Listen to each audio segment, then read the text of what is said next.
Boa tarde, pessoal. Desculpa o atraso aí, esse negócio de tecnologia é meio complicado, né?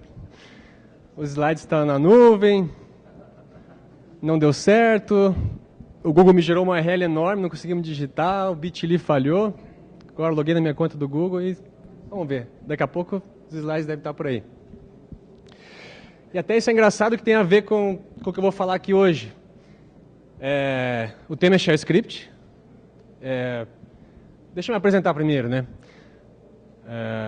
Eu trabalho com Shell Script desde 97, quando eu trabalhava na Conectiva, a saudosa Conectiva, que fazia o Linux aqui no Brasil, anos atrás.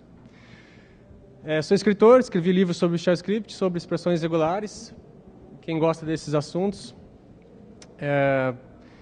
E o que tem a ver o Shell moderno? O que seria isso? Vou contar uma historinha primeiro. Lá em 97, quando eu trabalhava na Conectiva, a minha primeira função lá foi ser sysadmin, ou instalar servidor, que era o que a gente chamava na época, né? Pegar o que era instalar um servidor naquela época. Pegar uma maquininha, um PCzão empoeirado, bota em cima da mesa, liga o teclado, liga o monitor, pega o CDzinho do Conectiva, do Linux, do Debian, enfim, whatever. Coloca o CDzinho, instala o Linux, aí compila o kernel, instala os pacotes RPM, o pacote Debian que você quer, configura os arquivinhos na mão, edita os arquivinhos.conf, inicia o serviço. Pronto, fiz um servidor de e-mail, fiz um servidor web. Isso você cuidava desse servidor depois, isso era ser administrador de sistemas naquela época, 97, há quase 20 anos atrás. E para passar os slides daí, como é que faz? Tem um negocinho, não? Tá, pode passar, por favor, então.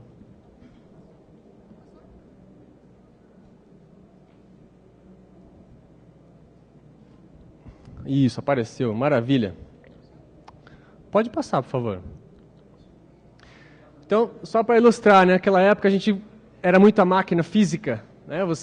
Esse servidor aqui, e eu mexia nele, eu logava nele, eu fazia tudo nele, eu sabia tudo que tinha ali dentro, manualmente eu fiz tudo que está ali naquele servidor. Pode passar, por favor.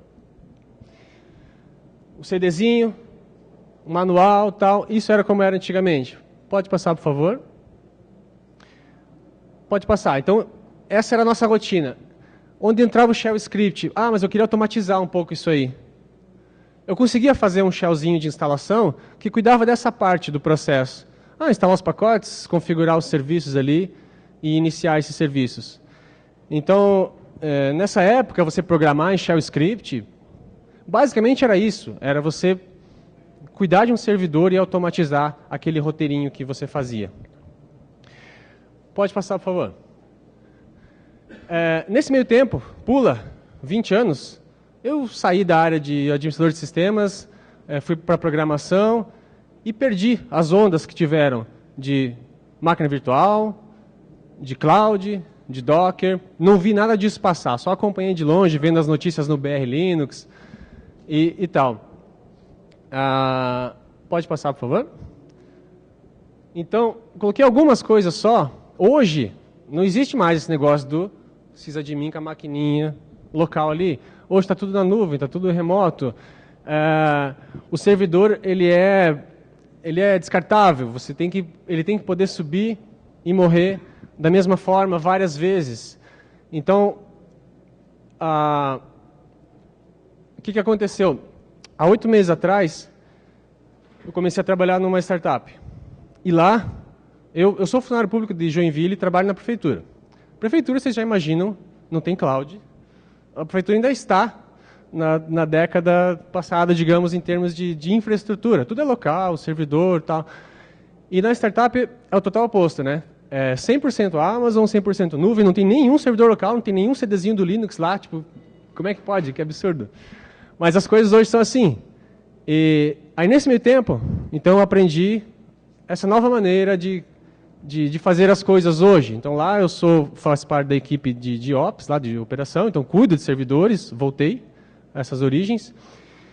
E lidando com todas essas coisas aí, essas palavrinhas mágicas, e eu sei que tem, esse é o foco lá da empresa, mais a Amazon, mas eu sei que tem similares livres da Red Hat, ali, OpenShift, OpenStack, tem várias outras. Então eu vou falar aqui sobre algumas, mas o conceito, eu quero passar o conceito. Então, onde entra o Shell Script nessa história?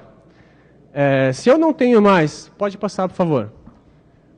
Se antes eu tinha o meu servidor, que eu cuidava, eu fiz, eu sei tudo que está ali dentro, com cuidado. Passa mais um, por favor. E hoje, isso era um GIF animado, que pena que não tocou.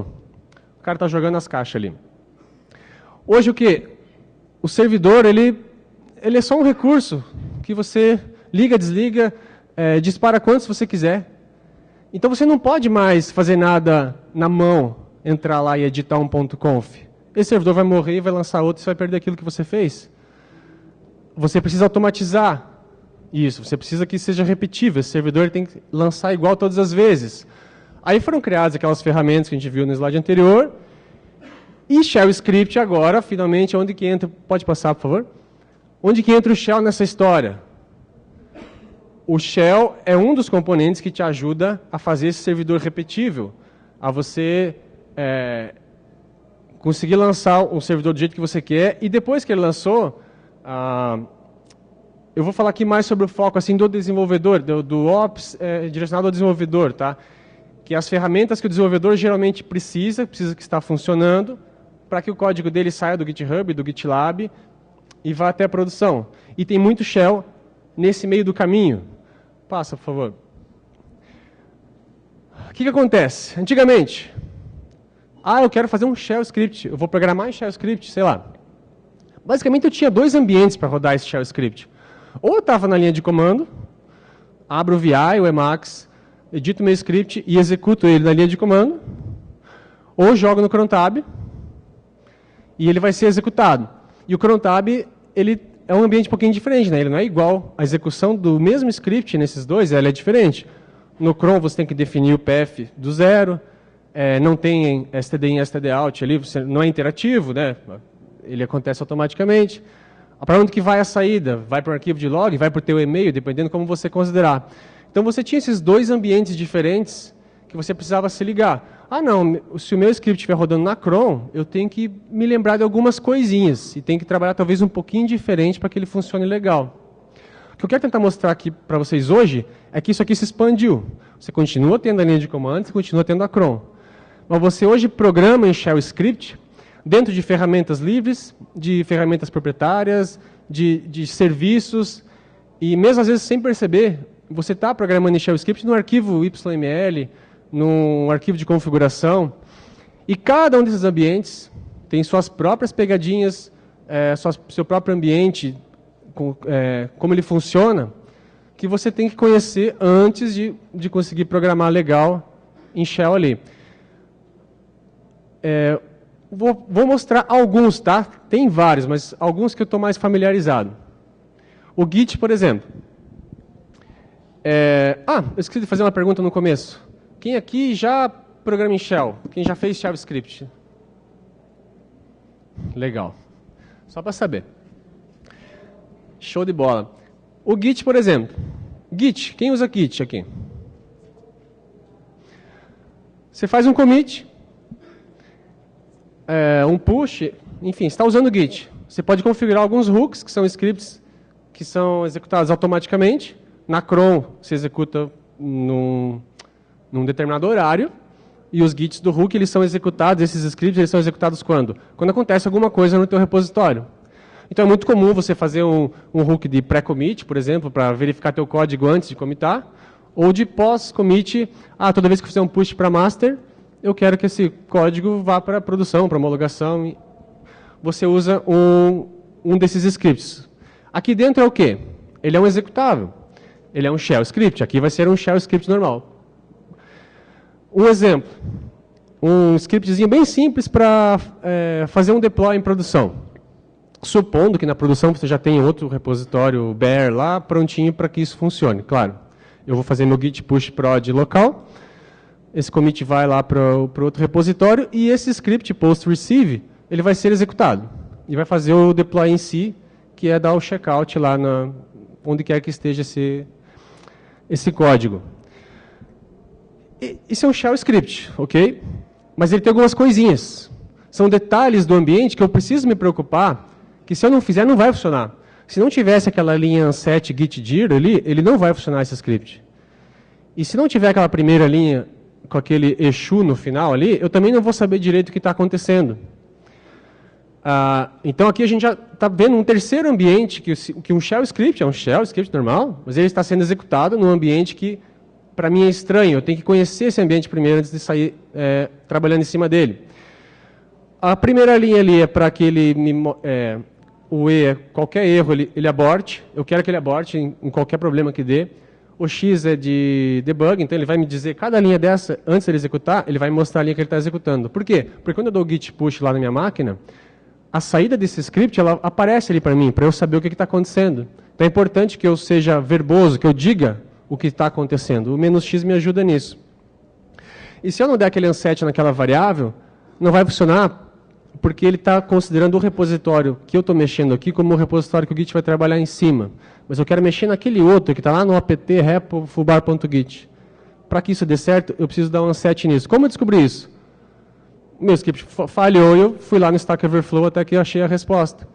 Como que eu sei que existe essa variável gitdir? Eu não sei. Esse é o ambiente de execução do hook. Não é o mesmo ambiente que eu estou executando a minha shell. Ele é um outro ambiente. Esse ambiente, será que é bash? Será que é shell? Não sei. Quais as variáveis de ambiente desse ambiente? Não sei. Eu tenho que descobrir. Já vamos ver como é que a gente faz isso.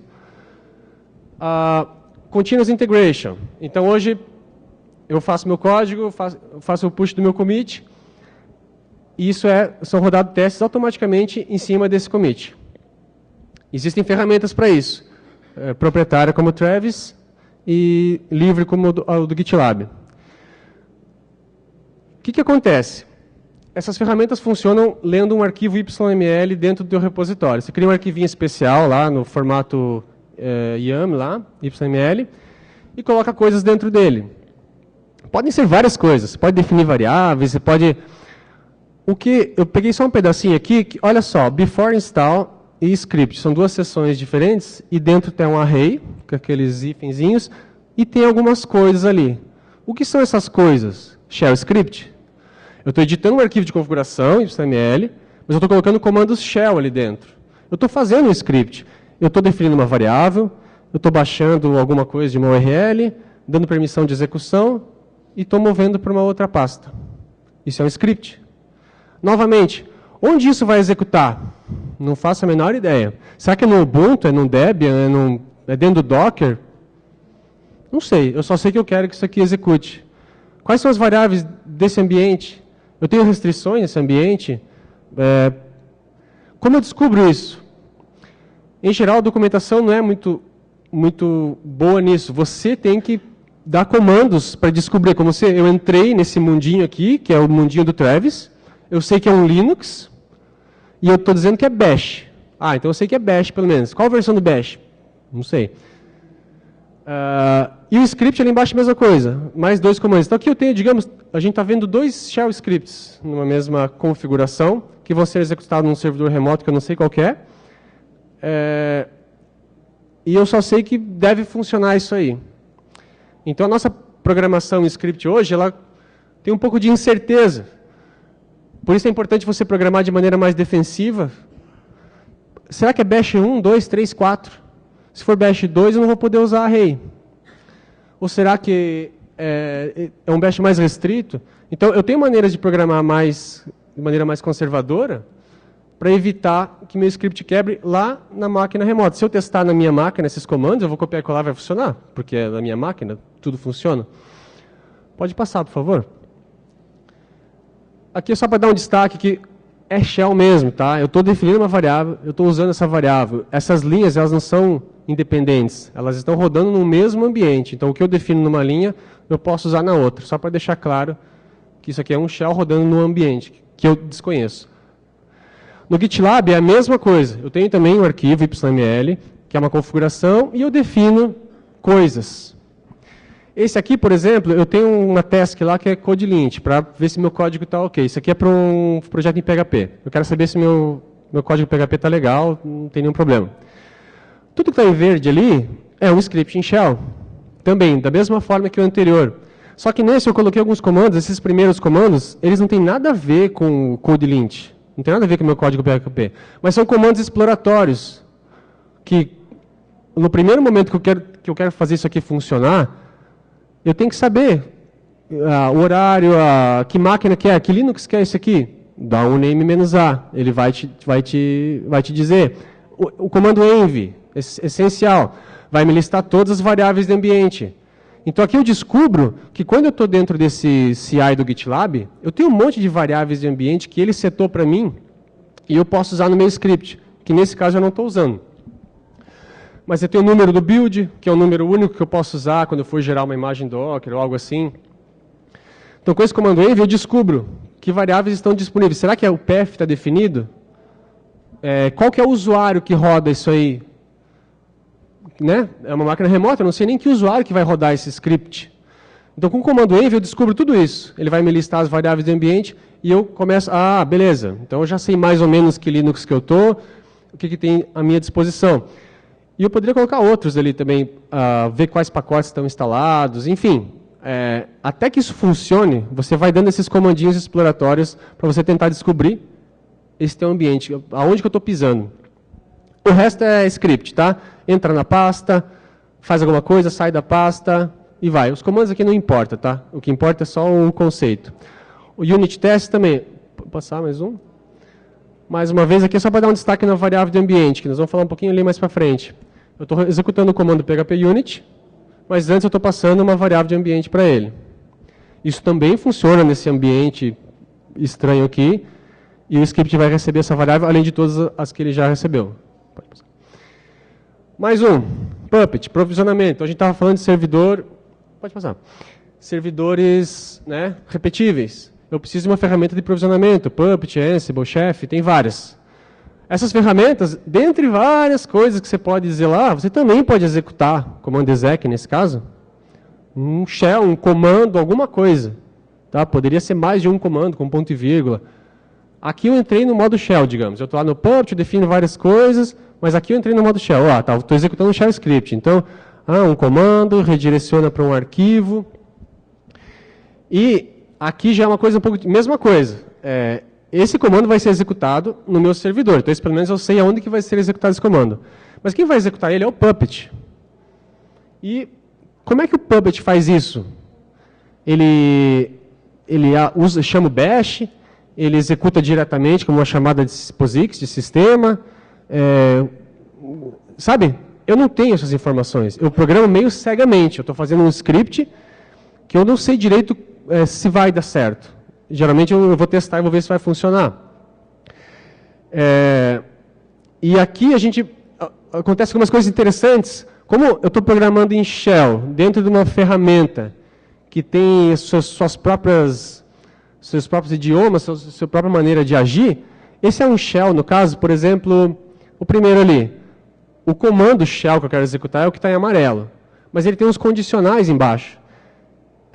Eu estou setando o path, então esse comando nem precisava nesse caso, né, porque ele passou o path completo no comando. Eu estou dizendo que para executar esse comando, o path, né, onde ele vai procurar os binários do sistema, é só o srbin, sbin e bin, só, mais nada. Então, eu estou setando path. Não, isso aí, beleza.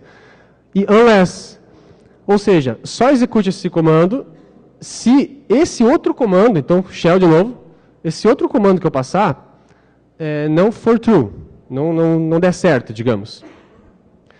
Então, que legal, então eu consigo eu poderia implementar essa lógica em shell, fazer um if em shell, mas o Puppet me dá mecanismos para eu fazer isso de outra maneira, mais fácil de ler. Ou ali embaixo, eu estou dizendo que esse outro comando, o creates ali do meio, cria um var tmp myfile. Se esse arquivo já existir, esse comando não vai rodar. Então, mais uma vez, é um if.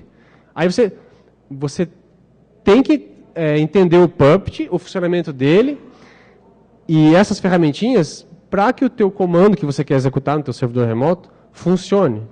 Então, mais um exemplo de estou programando em shell, mas eu preciso saber várias coisas além para que esse troço funcione direito. Jenkins, mais uma ferramentinha que bastante gente usa. Esse eu só botei um screenshot. No Jenkins, é uma interface web. Então, a gente já viu o Git, a gente já viu editar um YML, o Puppet é um arquivo no formato dele, tem a DSL dele. Agora é um outro. Dentro do Jenkins, aonde você programa em Shell? Dentro de um text area do HTML, sem sintaxe highlight, nada. A versão 2 agora até veio, né, sintaxe highlight, mas eu acho isso absurdo. Mas tipo, eu estou programando em Shell dentro de um text area no browser, sem testar, sem nada, sem checar a sintaxe. Mas é a mesma coisa. Aquilo ali é o Shell Script. Ali dentro tem comandos Shell. E mais uma vez, que ambiente isso vai ser executado? Em qual servidor? É dentro de um Docker? É dentro do Linux normal? Quais as variáveis de ambiente que eu tenho disponíveis nesse meu shellzinho? Eu posso criar argumentos para esse job? O Jenkins, para quem não conhece, ele é um cron tab bombado. Eu defino, né, em termos simples, eu defino um job, um script, eu quero rodar esse script que eu criei ali embaixo. Eu posso dizer para ele rodar determinado horário, ou eu posso dizer, não, é manual. Eu aperto um botão que vai dizer roda esse script. Eu também posso dizer, na telinha aperte um botão, eu quero que o usuário ainda dê mais alguns argumentos lá, especifique qual o nome do projeto, enfim, argumentos para esse script. Então, quando eu crio esses argumentos dentro do Jenkins, na interface gráfica dele lá, essas variáveis, esses argumentos que eu criei, também estão disponíveis como variáveis de ambiente, aonde esse script vai rodar. Então, eu não consigo testar isso local. No meu ambiente, na minha máquina, não tem essas variáveis. Não é o mesmo ambiente. Mas eu tenho que saber e confio que quando isso aqui rodar, lá, vai ter essas variáveis de ambiente disponíveis. E eu uso ela dentro do meu script. O que torna bem mais difícil de você testar esse tipo de coisa na tua máquina. Você acaba testando direto na ferramenta, tentativa e erro, uma hora funciona, beleza, passa para frente. E, por fim, o Docker, pode passar. Docker aqui, quem que usa? Ok. Pouca gente. Então, o Docker, o que a gente está vendo aqui é um Dockerfile. É um arquivo que é uma receitinha, é uma receita de bolo, tá? O Docker ele vai gerar no fim uma imagem de algo, de um aplicativo, um sistema. E, só um pouquinho.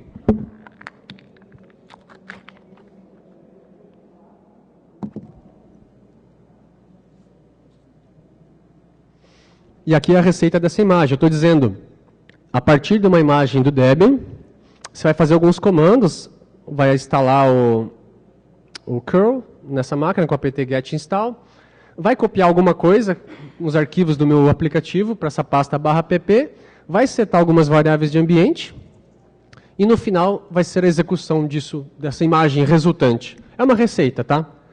Só que isso aqui é shell script. Não parece, mas isso aqui é um shell script. Quer ver? Passa para o próximo, por favor. Mais um.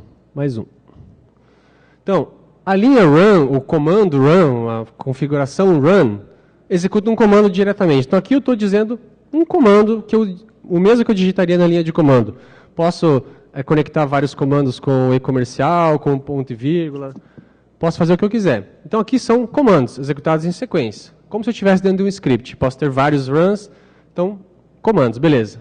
Pode passar. Isso aqui são coisas do Docker, tá? Copy workdir. Mas o que é isso? Passa mais um, por favor. Isso é a mesma coisa que eu fazer esses dois comandinhos em shell. É a mesma coisa, tá? Eu só estou dizendo de um jeito diferente. Mas o que eu fiz? Eu entrei lá, defini uma variável Debian não sei o quê, dei um run apt-get, sequencial. Em seguida, eu copiei alguma coisa, dei um cp, depois eu dei um cd, entrei numa outra pasta, eu estou fazendo um script, eu estou programando em shell, só que usando a linguagem do Docker lá. E mais uma vez, no ambiente dele, do jeito dele de fazer as coisas. Certas coisas não funcionam aí. Eu defini várias variáveis numa mesma linha, igual eu consigo na linha de comando do shell, e se essa variável aqui depende da primeira, aqui não vai funcionar, no shell funciona, no Dockerfile não funciona. Então tem pegadinhas que você só vai descobrir usando, que é shell, mas tem coisinhas que não funcionam. Pode passar. Então assim também, pode ir passando, tá? Variáveis, estou definindo variáveis, mesma coisa, só dizendo de uma maneira diferente. E o final, que é um pouco mais chatinho de entender, esse negócio do entry point e o CMD do Docker, mas eu estou definindo duas maneiras diferentes de chamar essa imagem que eu gerei. Com argumentos que eu quero, ou se eu não passar nenhum argumento, ele vai chamar o menos help automaticamente. Então, eu consigo traduzir esse script, esse Dockerfile inteiro, para um único shell script. Eu consigo traduzir. Mas ele é um Dockerfile. Ele é outra coisa. Então, para quem usa Docker, você é acostumado a fazer dessa forma. Mas lembra, você está programando em shell script. Você está usando shell. Pode passar. Tá. Então, foram apenas alguns exemplos, tá? Eu queria trazer para vocês o quê? Alguns exemplos de como a gente hoje programa em shell, às vezes sem saber. Pô, mas eu estava fazendo Dockerfile e nem me liguei que, na verdade, eu estava programando em shell. Pois é.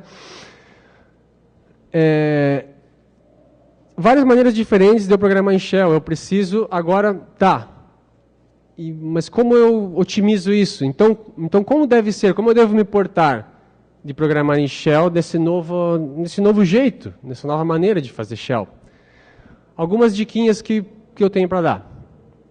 Primeira coisa é explorar o ambiente. Tem vários comandos, aqui são exemplos, que você pode colocar lá no YML, no hook do Git, dentro do Jenkins, para você primeiro saber, cara, onde é que eu estou, o que tem aqui, que usuário que roda isso, que grupos esse usuário pertence, que eu tenho permissão no sudo, não tenho, o que eu consigo fazer, até onde eu posso ir nesse ambiente estranho, estrangeiro.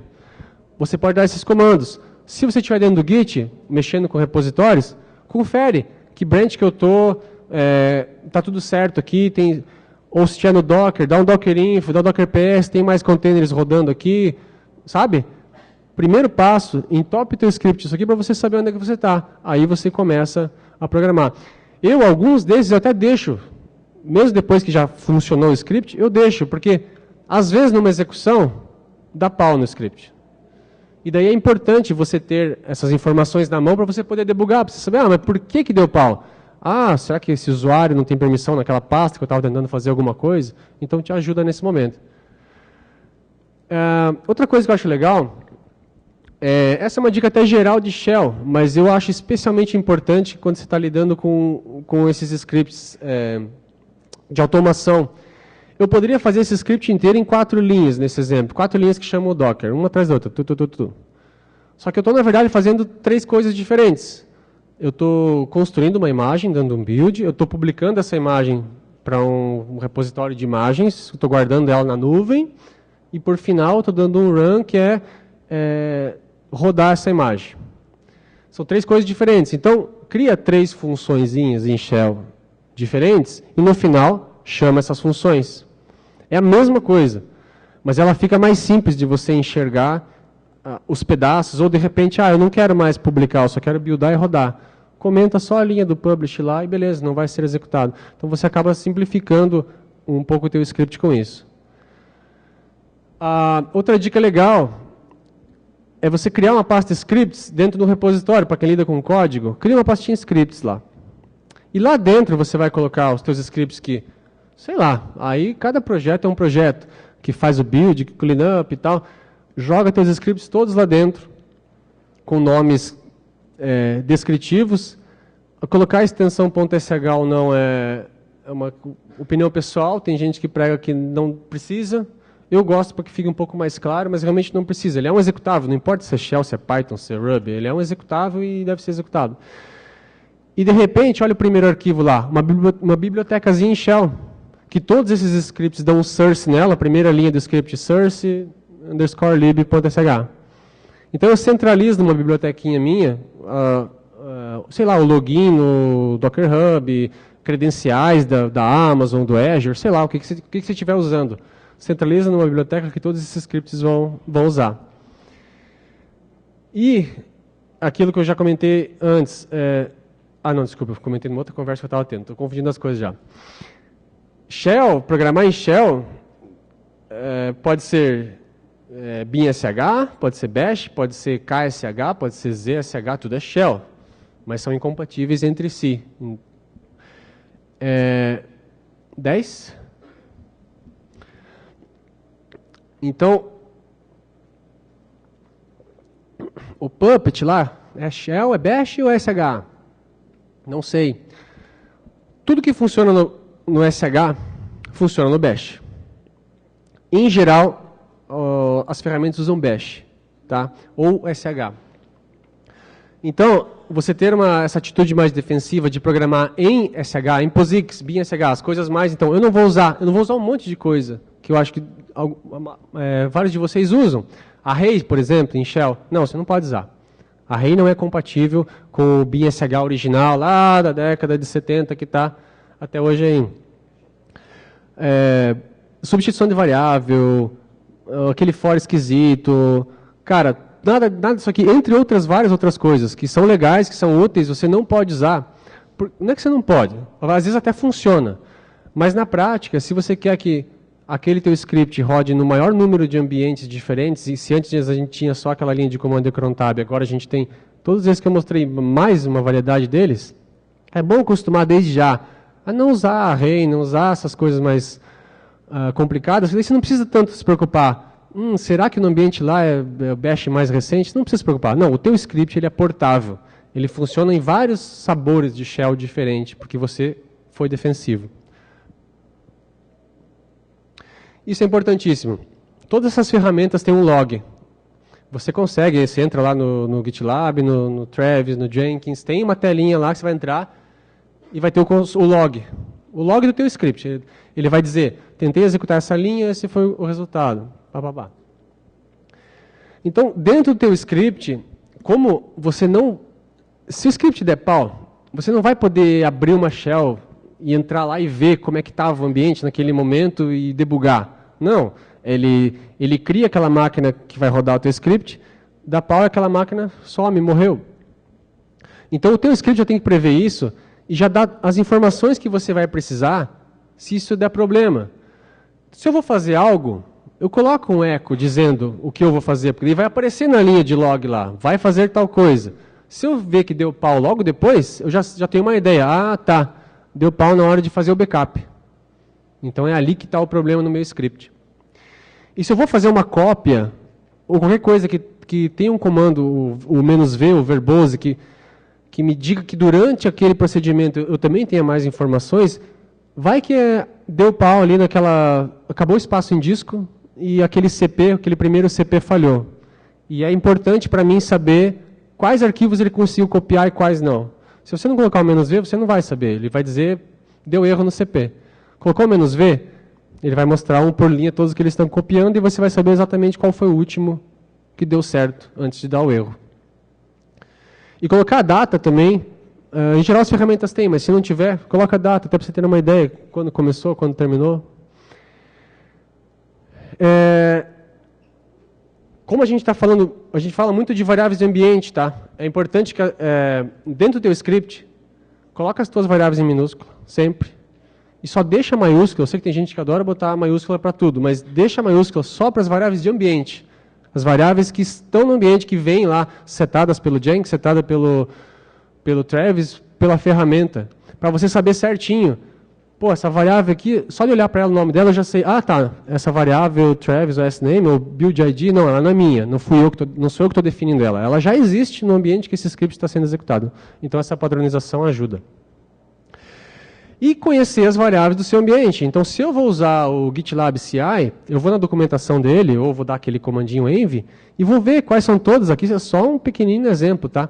São todas as variáveis que esse cara seta no meu ambiente, que são as variáveis que eu vou usar dentro dos meus scripts. Então, é importante você saber quais são elas e o que significa, o que tem dentro de cada uma delas. Outra dica legal, você usar, já que essa maneira de fazer as coisas depende muito de variáveis de ambiente, faça o teu script ser assim também. Você pode fazer a primeira linha ali em vermelho. Eu tenho um script e eu passo argumentos para ele. Lembrando que argumentos posicionais é sempre uma má ideia, tá? Eu faria uma opção de linha de comando, alguma coisa para isso ficar mais robusto, mas só para a gente exemplificar aqui mais fácil. Eu posso fazer da primeira maneira, eu posso fazer da segunda. São equivalentes.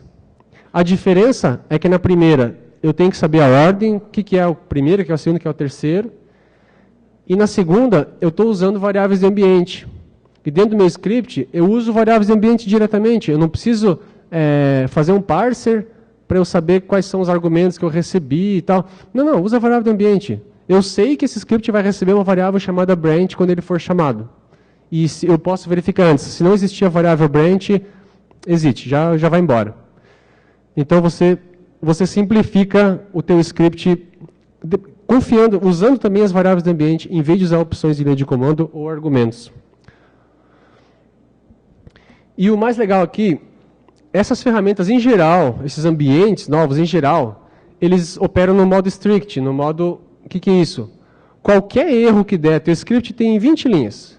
Se der normalmente o shell script que se executa na linha de comando, se deu erro na linha 5, ele continua, ele vai para 6. Se deu um CD numa pasta que não existe, tudo bem, esse comando falhou, ele vai para o próximo. E sai executando, ele vai sempre até o final. Nessas ferramentas em geral, o primeiro erro que dá, ela aborta a operação. Então você pode emular isso nos teus próprios scripts, fazer que isso aconteça também. Não, eu quero ser mais estrito, eu quero ter essa experiência nos meus scripts também. O primeiro erro que der, se eu tentei entrar numa pasta e ela não existe, eu já saio do meu script, porque eu não vou mais conseguir fazer o que eu queria fazer naquela pasta, porque eu já não estou mais dentro daquela pasta. Como é que você liga isso? Lá no topo do teu script, você coloca esse set "-e". Então eu estou passando várias opções para o set, "-e", "-u" e "-o pipe fail", que é uma coisa só. Está ali descrito o que faz cada uma delas, mas a ideia é essa. O meu script ele sempre roda no modo estrito, no modo assim, qualquer erro eu vou abortar a operação. Se eu tentar dar um eco numa variável que não existe, vai dar erro, que é outra coisa que em Shell normalmente não dá erro nenhum. Tudo bem, uma variável que não existe, beleza. Pode passar para o próximo, por favor. E só a pegadinha, se você ligar esse modo nos seus scripts, tem vezes que você... Não, tudo bem esse comando falhar. Tudo bem, esse comando especificamente pode falhar. Eu não quero que o script aborte se esse comando der pau. Então você pode botar um pipe true ali no final do comando. Então beleza, esse tudo bem. E se você for referenciar uma variável que pode estar vazia, você tem que fazer aquela magiquinha ali do echo, que está em verde, que essa construção do shell diz, se essa variável não tiver setada, não tiver conteúdo, troque ela expanda ela para o que quer que venha depois do hífen. Como eu não coloquei nada depois do hífen, ela está expandida para uma string vazia. Então, na prática, eu volto o funcionamento como se eu não estivesse usando esse modo estrito. São assim, as duas pegadinhas que tem quando você começa a usar esse modo nos seus scripts. Eu passei a usar isso nos meus scripts, e hoje eu prefiro muito mais que seja assim, tipo, no script é para ir certo do começo ao fim. Qualquer erro que der no meio, eu quero que ele aborte, porque algo deu errado. Eu vou ter que tratar isso no script. Pode passar.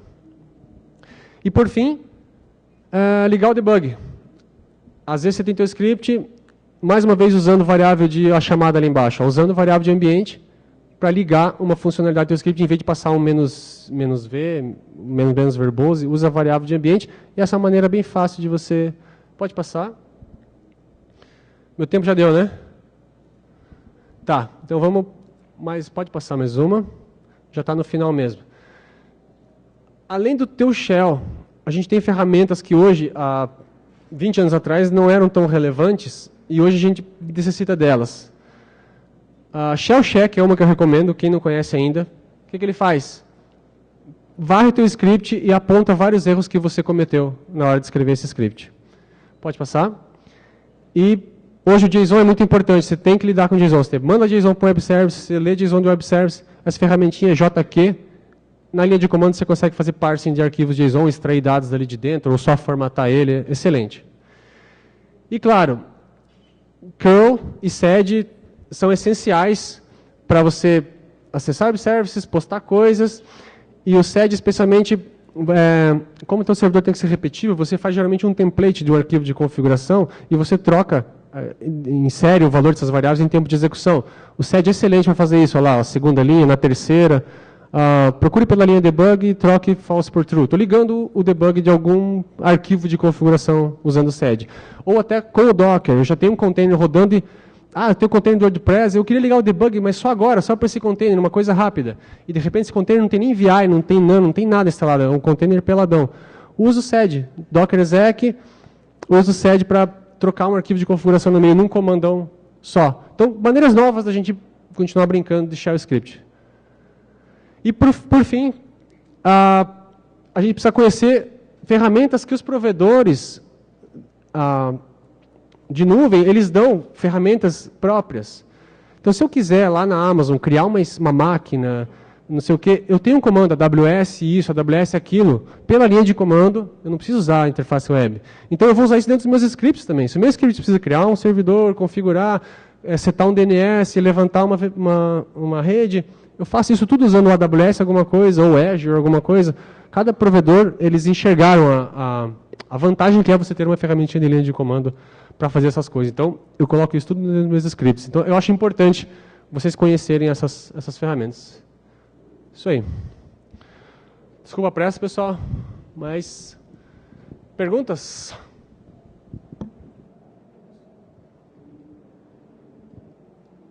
Nós temos 2 perguntas e depois está liberado aqui o microfone para a plateia perguntar algo para o Aurélio, tá? Só levantar o braço que eu chego até vocês.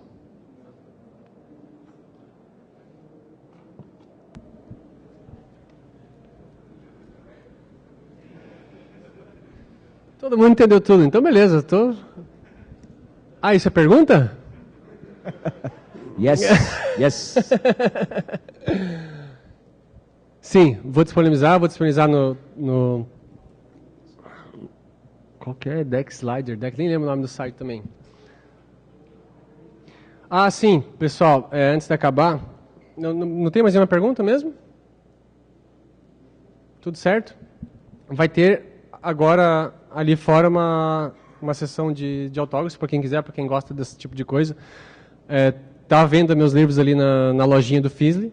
E vou estar ali agora, eu até quiser bater um papo sobre isso aí, ou sobre outras coisas também, estou por aí disponível. Beleza?